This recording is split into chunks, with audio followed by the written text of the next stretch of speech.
the Smart Woman Podcast, a podcast series brought to you by Gabriela Mueller Coaching International. Your useful dose of coaching advice to help you get what you want more often with less trouble. Gabriela dives into big questions about what matters to women like you in the workplace. It's concrete, focused, and fun. Gabriela's coaching impacts thousands of women worldwide. Welcome to the Smart Woman Podcast. Now your host, Gabriela Mueller. Hello, women from around the world. Hola, welcome, bienvenidas. I'm your coach and friend, Gabriela Mueller. And this is the Smart Woman Podcast, a place for you to get tools, techniques, tips, tricks, and ideas to get more of what you want more often. And I really want you to experience less trouble as you master these techniques. In today's episode, I have tools for you that just might save your career or at least some headaches. So as I'm writing this morning and then I'm also taping it, I'm getting ready to depart and I'm flying to Budapest.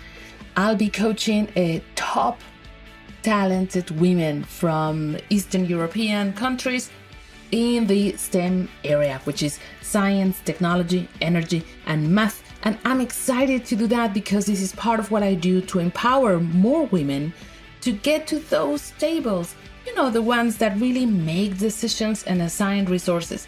And the more women we have in those mixed, diverse teams, the better world this will be. That's very simple. That's my vision, and that's what everything I do, whether I'm podcasting, blogging, writing, talking around the world, speaking, giving courses, seminars, all this is aimed at that vision of that world that I have in my mind, striving always at equality at all fronts. In order for us to change the current numbers of women out there, even in your own organization, as I'm speaking, think about how many women can you see in the board of directors of your own organization?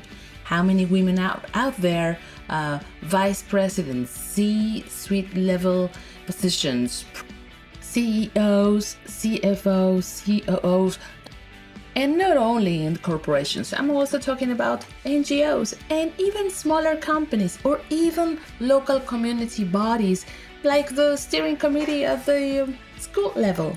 Think about who is actually running the show. When you look at those teams, are they diverse?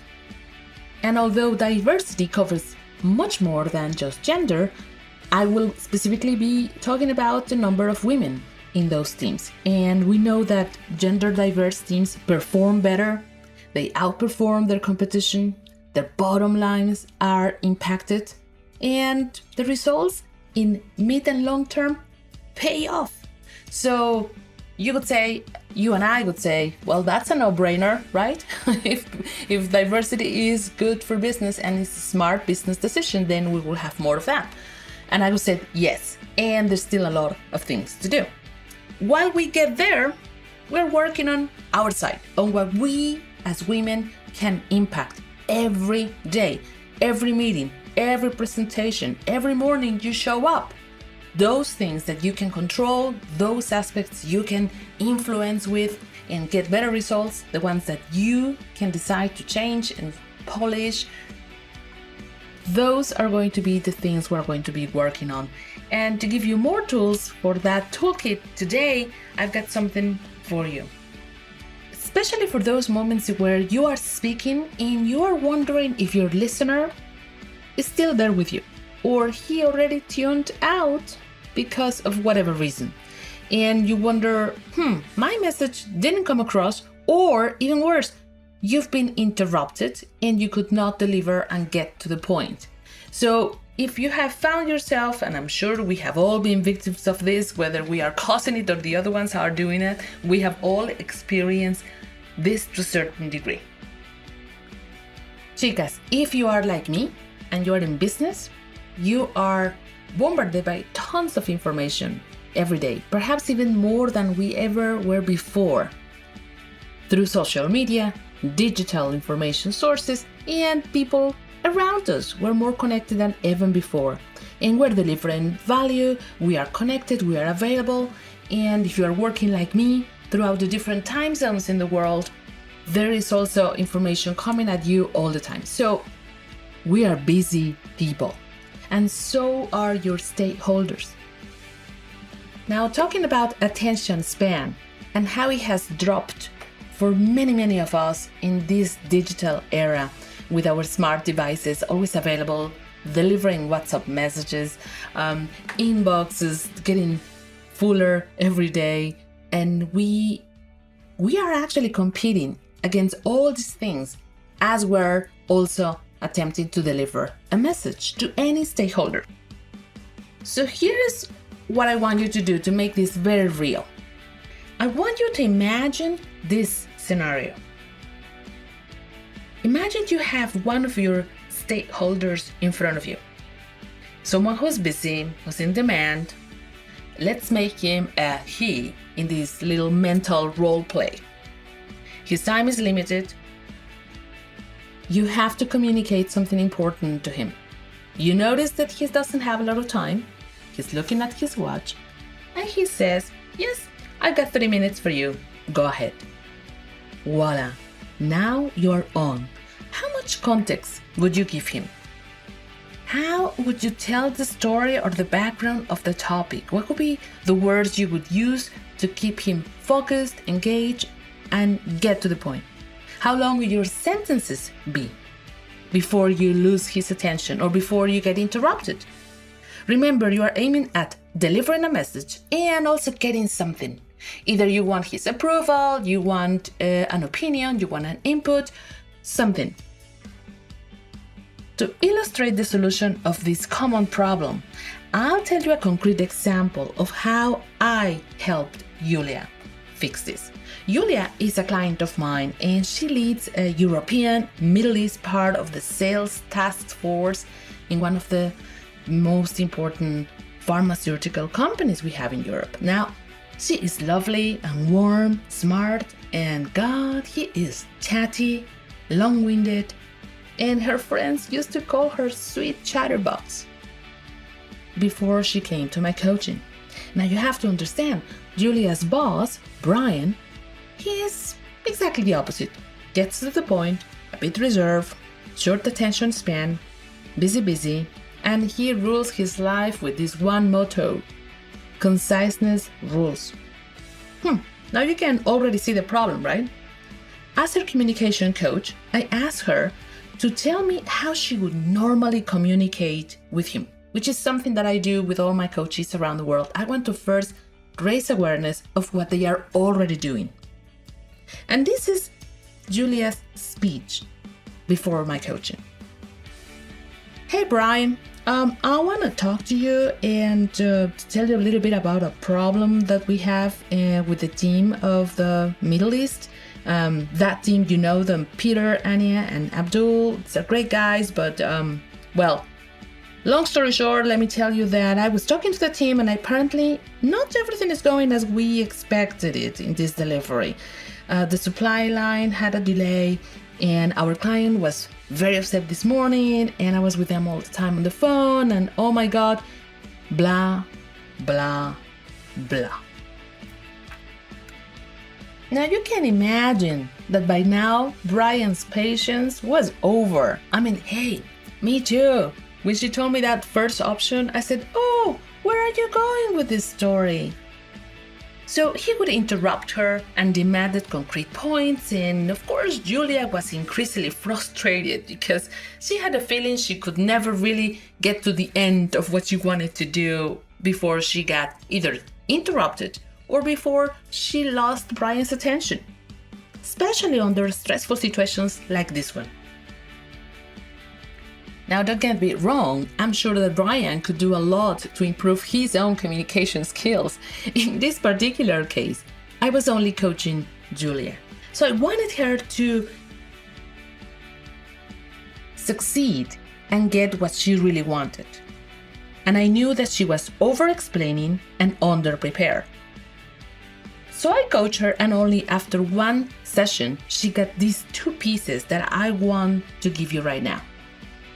Grab a piece of paper so you're also able to make your own notes about this. And The first one is headline. The second tool is the 3-sentence rule. Okay, let's keep it simple. Headline. You start leading with a headline. Now think about a newsletter headline or those online news. How do they catch your attention? They are short, to the point. They have somewhere around 5 to 6 words. They are about the main topic and only one, no más, uno. In this case, trouble in the Middle East supply chain. Boom, to the point. Now, Julia would have Brian's attention at this point. Now, the second tool in your Swiss Army knife, in your toolkit, would be the 3-sentence rule. And this is something that I read years and years ago in The Economist. And because it's so effective, it got revived and reused by many different methodologies and coaching models, and even by media. The first sentence that comes out of your smart mouth is big picture of the situation. Resist the temptation to dive into too many details. The second sentence can be more specific, and it describes the real-time situation or the solution. And yes, you can give a little bit more information, and remember, still less is more. And the third sentence is a conclusion or a question. And by the way, in this last sentence, words you want to use are very specific. Finally, in conclusion, you have a question for me. You may notice that you can keep it in a positive tone, and at the same time it sounds assertive, as if every sentence has a dot at the end. Julia was excited to try this technique with her own boss and see if things would go better. She did. She sent me this next version of her same speech, and then she would deliver it. So be aware, the same thing, same situation. Brian, I want to keep you in the loop about something important. Delay in the Middle East supply chain. That's the headline. The supply stopped 24 hours ago, and our team was quick to mobilize all the resources from Dubai. Our customer complained, we had a conference call, and I sorted out. Finally, we have a meeting tomorrow at 9 a.m. to review the situation. Would you like to be there? Oh my goodness, what a difference! I counted her version. It has 55 words. It makes it hard not to champion this woman. Not only did she show that she could deal and solve a situation, she also showed that she could report things about it in such a succinct and effective way. Try it out for yourself. Describe situations and go from the general context to using an effective headline with 5-6 words and then 3 short sentences. Even exercise reducing the number of words in your sentences. See it, you're gonna get better at the muscle of conciseness. And these are all part of the toolkit, and I describe this as a Swiss Army knife. And since I live in Switzerland, I can relate to this. Tools are there to serve, though it's up to you how you use them. Tools are nothing without you. So you can decide when you want to use headlines and 3-sentence rule. Of course, you don't want to use this with people who love you and know you the best, with your friends having a margarita or a caipirinha after work hours, and you start speaking as if you were delivering only headlines and 3-sentence rule messages. They're gonna think you are so weird. No, of course not. This is for you to deliver key messages in key moments, presentations, meetings, first encounters, networking, reporting crisis situations, or making questions, offering solutions. These are all useful elements for those situations. So now, let's rewind for a minute and let me take you back to that situation where you imagined yourself in front of your own busy stakeholder. He was looking at you, looked at his watch, and he said, "Yes, I got 3 minutes for you. Go ahead. Now, using these two different tools, how would that headline sound like? What would it be? Remember, no more than 5 to 6 words. And how does the rest of the message sound like? What is the package you would use? And many of the women that I coach around the world ask me at this point this one question. Gabriela, does this apply to email? You bet it does. Headlines and 3-sentence rules are awesome tools for you to write effective emails that get to the point. Now that you have these golden nuggets and tips, pass them on. Please share this podcast with other women who can benefit from this. The quote of the day, less is more. Now, chicas, amigas, let's connect. Twitter, Gabriela Mueller. Instagram, Coach Gabriela Mueller. Facebook, Gabriela Mueller Coaching. And if you want to sign up for my newsletter and get even more tools that sometimes will only get to you via email, sign up for this under gabrielamueller.com. I wish you now a successful day. Until next time in the Smart Woman Podcast. Hasta la vista.